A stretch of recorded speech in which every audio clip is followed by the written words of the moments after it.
Hi friends, இன்னைக்கு நம்ம பார்க்க போகிறது lag lead compensator design procedure. Step number 1, find the k value. நமக்கு error coefficient values கொடுத்திருப்பாங்க. அதிலிருந்து k ஓட value find out பண்ணணும். அதிலிருந்து uncompensated transfer function கிடைக்கும். அதிலிருந்து Bode plot வரையணும். Bode plotல இருந்து phase margin calculate பண்ணணும். That is our step number 3. Step number 4ல new phase margin calculate பண்ணணும். Formula என்னன்னா gamma n is equal to gamma d plus zeta. Zeta ஓட value எப்பவுமே 5.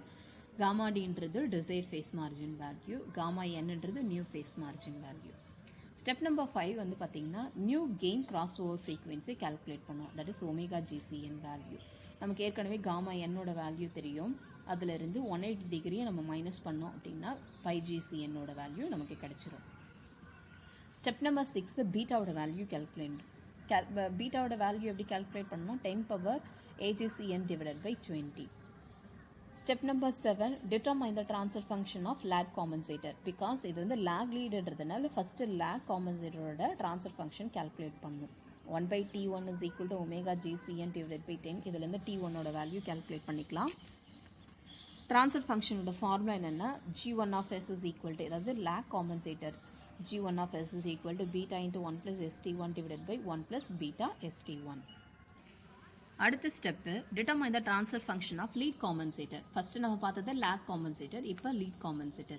lead compensatorக்கு transfer function பார்த்தீங்கன்னா G2 of S is equal to alpha into 1 plus ST2 divided by 1 plus S alpha into T2.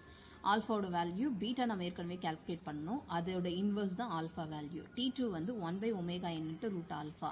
omega m ஓட value பார்த்தீங்கன்னா -20 log of 1 by root alphaலேருந்து substitute பண்ணி இதில் இந்த T2வில் substitute பண்ணுவோம். இப்போ இந்த T2வும் ஆல்ஃபாலும் இதில் சப்ஸ்டியூட் பண்ணோன்னா will get the lead compensator transfer function G2 of S. இப்போ நம்ம transfer function of lag and lead ரெண்டுத்துக்குமே நான் கேல்குலேட் பண்ணணும். நம்ம ஆல்ரெடி லேக் கேல்குலேட் பண்ண ஸ்டெப் நம்பர் 8ல் இது வந்து லீட் காம்பன்சேட்டர் இது இப்போ கால்குலேட் பண்ணுது. இது ரெண்டத்தையும் நம்ம மல்டிப்ளை பண்ணோம்னா லேக் அண்ட் லீட் காம்பன்சேட்டரோட ட்ரான்ஸ்ஃபர் ஃபங்க்ஷனுக்கு நம்ம கால்குலேட் பண்ணலாம். ஸோ இது லேக் காம்பன்சேட்டருக்கு, இது லீட் காம்பன்சேட்டரோட வேல்யூ. அதுக்கப்புறம் என்ன சப்ஸ்டியூட் பண்ணுறோம்னா alpha is equal to 1 by பீட்டான்னு சப்ஸ்டியூட் பண்ணுறோம். அப்போ இந்த ஆல்ஃபாவோட வேல்யூ என்னென்னு சப்ஸ்டியூட் பண்ணலாம்னா இன் டர்ம்ஸ் ஆஃப் 1 பை பீட்டாவில் சப்ஸ்டியூட் பண்ணலாம். இந்த பீட்டாவும் கேன்சல் ஆகிடும். அப்போ ஃபைனலாக நமக்கு என்ன கிடைக்கும்னா 1 plus ST1 into 1 plus ST2 divided by 1 plus beta ST1 1 plus alpha ST2னு கிடைக்கும்.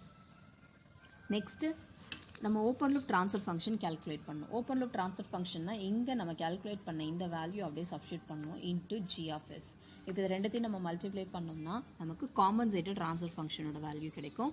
காம்பன்சேட்டட் ட்ரான்ஸ்ஃபர் ஃபங்க்ஷனுக்கு formula G0 of S is equal to G of S into 1 plus ST1 into 1 plus ST2 divided by 1 plus beta ST1 into 1 plus alpha ST2னு கிடைக்கும்.